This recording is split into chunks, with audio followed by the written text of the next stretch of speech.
तुम्ही मित्रांनो कधी वादळात फसलात ज्यामध्ये तुमच्या आजूबाजूला अशा विजा पडतायत?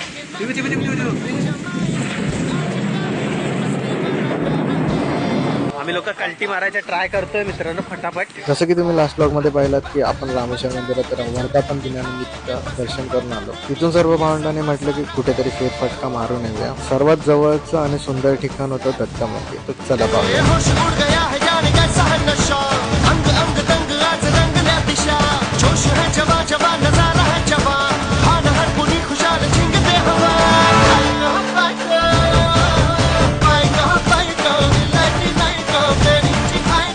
कारमध्ये बसायला तर भेटणार नव्हतं आणि विजा पण कडकडायला लागलेल्या. म्हटलं आता कल्टी मारायचं. एकदम वादळासारखं वातावरण झालं मित्रांनो. आम्ही लोक निघतो इथून फटाफट, नाही तर जाईपर्यंत भिजून जाऊ पूर्ण.